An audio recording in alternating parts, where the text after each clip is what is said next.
my babies, it's me, Flylady Kat, and I'm here today to give you peace in your life, control in your home, and to learn how to finally love yourself. Today is Friday. Yay, the last day of the work week. So what are we going to do today? Well, it's our 3-layer cake. Does that get old? No, it doesn't, because it's a sweet way to live. We're going to do our morning routines. We're going to do our after dinner routine later on. We're also going to do our laundry and our paper routine and our before bed routine. So there's 5 routines. Morning routine, paper routine, laundry routine, after dinner routine, before bed routine. 5. Okay, those are going to happen every day. You know what they are. You know when to do them. If you work, the laundry is right after you come home with the paper. If you don't work outside of the home, it's right after the morning routine, paper and laundry. Okay. Then we're going to do the basic weekly plan. That's layer 2. Layer 2 on Friday is car and purse day. Super simple. This is an easy thing to do. Do you remember the little nugget I gave you before? The key to a clean car.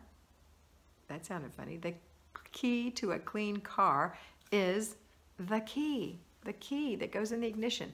So when you take the key out of the ignition, that's your reminder to look around the car and see what it is that you've brought in there mindlessly that you're not going to leave, or the children. You're going to remind the children before you get home, don't forget, we're not leaving this car a mess, kids. So we're all going to pick up our stuff, including mom. So when you take out the key, okay, don't jump out yet. Look around. What do you have? No, dear, pick that popcorn up off the floor. Get your blanket, get your shoes. You have to inspect what you expect. This is your job. You do it firmly but kindly, and you pick up after yourself.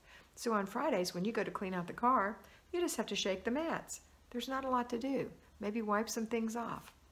If you didn't do that, then take a bag out there and start cramming it in. Get all the junk out of the car, the giveaway, the throwaway, and the put away. Any giveaway goes in the back of the car, as we do every day that we declutter anything. You have to put it in the back. So on Thursdays, yesterday, when you did your errands, that's also when you would drop those things off to bless someone else. Okay, so car and purse. So you're going to take your purse, go get another one, a cute one out of the closet. Looks good, right? Take the paper out of it that I told you to put in it last time. Shake this purse out. Empty it good. Get all the crumbs out, all the dust out. Put the paper in this purse and go put it on your shelf. Wipe it off if it needs wiping off. Take good care of your purse.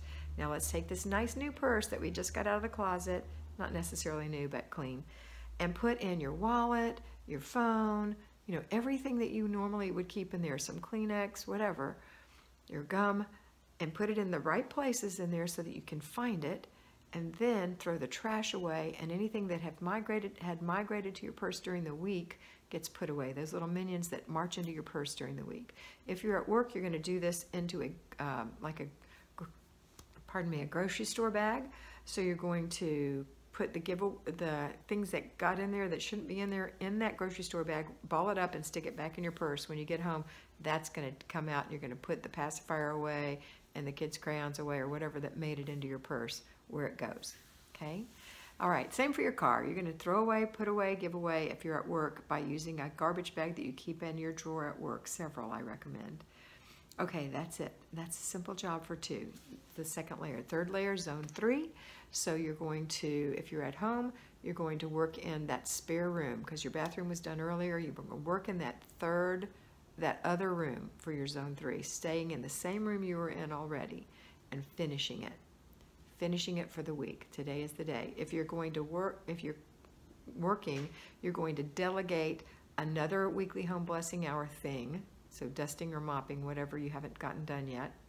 And then when you come home, you're going to inspect that and clutter check. And then you're going to fix dinner after you start your laundry and go through an inch of paper. And you're going to let that dinner hold while it's cooking or holding. You're going to go into zone 3, into that other room, and you're going to work for 10 to 15 minutes. That's it. You're done. Throw away, put away, give away if you've been decluttering. Otherwise, just stand back and look at what you've done. Next is dinner. We're going to enjoy that together, and then everyone comes together to do the after dinner routine. After dinner routine is done, then we do before bed routines. Don't forget, 3 declutters a day. 3. Morning, afternoon, and evening, where you check yourself and your others for mindless clutter. Every time anybody does something that they're supposed to be doing, like a morning routine after a before bed routine, homework, anything that requires your inspection. You're going to inspect what you expect. You expect them to finish their homework. You expect them to put their shoes in the closet. You expect them to pick their toys up before bed. Those are the things you expect them to do. You expect them to do the weekly home blessing hour. So you inspect that. That's not like a clutter check. Clutter check is mindless. Inspect what you expect. That's not mindless. They know they have to do it. You have to be firm but kind. All right, that's it for today. If it's Friday for you, so guess what? Instead of a before bed routine, you're going to get yourself ready and enjoy date night with your spouse. It's going to be lovely. Have a wonderful day. Always remember that you are beautiful. Bye.